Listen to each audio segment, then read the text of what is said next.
Are you thinking about putting AirTags on your pet? Well, in this video, we're going to talk about it.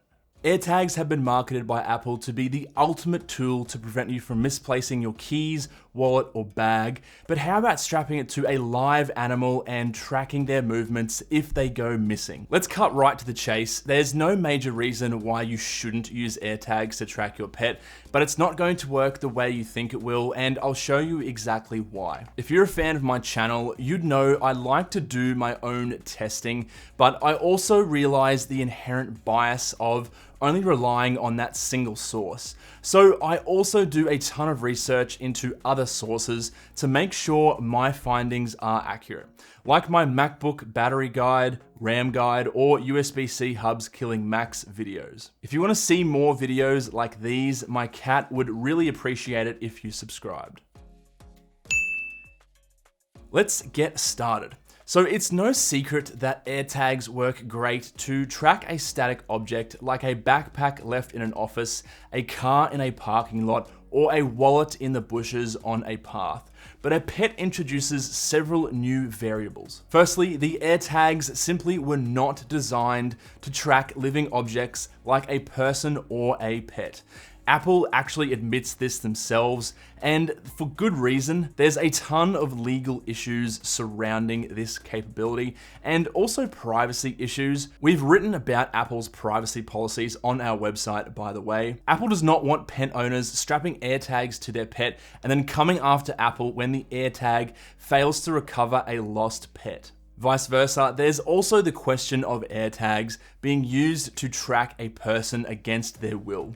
So although Apple doesn't explicitly state this publicly, I wouldn't be surprised if there's something built into the AirTag hardware or software that actually limits the AirTag's capability to track an obviously living and moving object, whether pet or human. What do I mean by this? Well, look at the data out there. There are multiple videos from users that have tested trying to track a moving AirTag while attached to a person walking.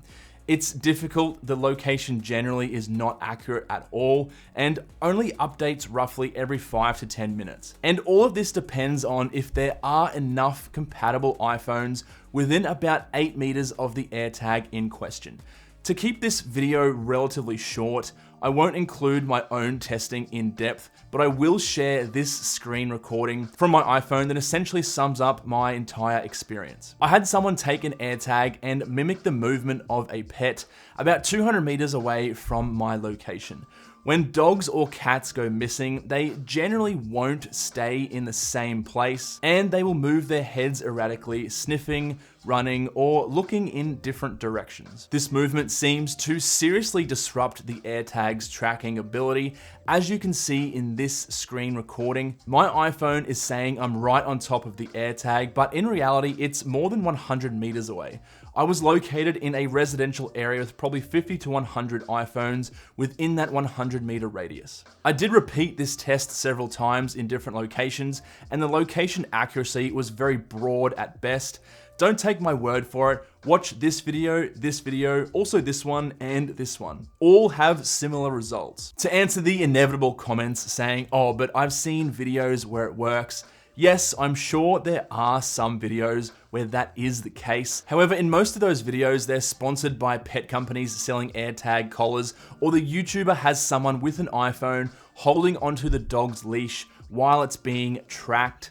So really not the most accurate testing. I couldn't even get the AirTag to reliably track my cat in my own backyard, even when standing less than 10 meters away. You can see it in this clip just how much the AirTag moves around due to the cat's erratic movement, which is no doubt affecting tracking ability. So yes, in theory, you can track the general location of a lost pet, but the key word in that sentence is general, as in a 100 to 200 meter radius, depending on the pet's movements, and this information is only accurate if the pet is in a continuous 8 to 10 meter range of a compatible iPhone in an area with reception. Odds are, if your pet is in an area where it can be somewhat reliably tracked, someone will likely see it and simply call the number on its collar tag if it has one. If someone wants to steal your pet, well, the collar is the first thing that they're removing, so the AirTag is rendered immediately useless in that scenario. There are obviously dedicated pet GPS trackers out there too, but many of them aren't super reliable and honestly, probably aren't even worth using. But this video is on AirTags, so I'll stay on topic. Moving on, there are several potentially dangerous side effects of strapping a small lithium battery to your pet's neck that you should be aware of if you're intending to put an AirTag on them. Now, I will say that the possibility of any of these happening is slim, but the risk is still there. Firstly, pets love to chew, especially dogs. If your dog's collar comes off, there's a chance your dog is going to chew or bite it. And don't tell me that the collar you've bought is chew-proof. I've owned 3 dogs throughout my life, and all of them can chew through almost anything. All it takes is one tooth to bust through the AirTag, and your dog is going to get a mouthful of raw lithium. Even worse, if the AirTag comes loose from the collar and falls off, there's a good chance your dog will just eat the whole thing, and you guys know what dogs are like.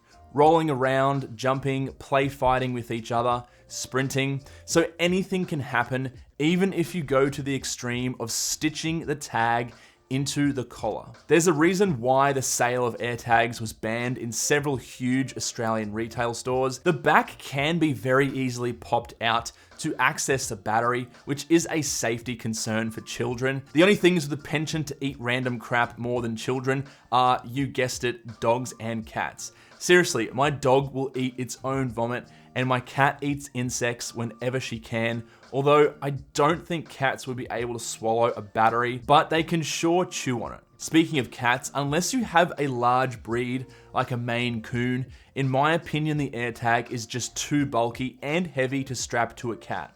My cat is around 5 kilos and the AirTag is clearly too big for her, and yes, in some of my B-roll she's wearing it with an extra ring.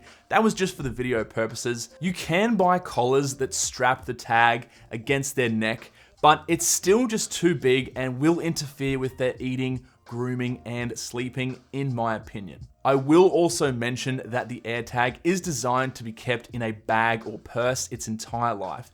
It's not designed to be strapped to a pet, digging through dirt, jumping over fences, getting wet all the time, and being consistently outdoors and in the elements. Also, bear in mind that although the AirTag is from Apple, and you would expect has been designed well, the battery and future replacement batteries are not and could come from a poor quality source. And if anything goes wrong with the AirTag or the battery, for example, it starts leaking, that thing is strapped to your pet's neck 24/7. So what should you do? Well, it's simple. First and foremost, you must complete all the necessary steps of being a responsible pet owner. Microchip your pet, secure your backyard if you have a dog, don't let your cat roam around outside at night if you live in a city. This also protects local wildlife. And buy a safe, quick release collar for your pet that will break open if they get hooked on a tree or fence to prevent injury. Also, make sure you have a small identification tag on the collar with your contact information. Then and only then, if you still want to go ahead with putting AirTags on your pet, just consider all of the points I've touched on in this video before you do it. Anyway guys, thanks for watching this particular video. If you enjoyed it, let me know down below. Apart from that, thank you guys for watching, and I'll catch you in the next one.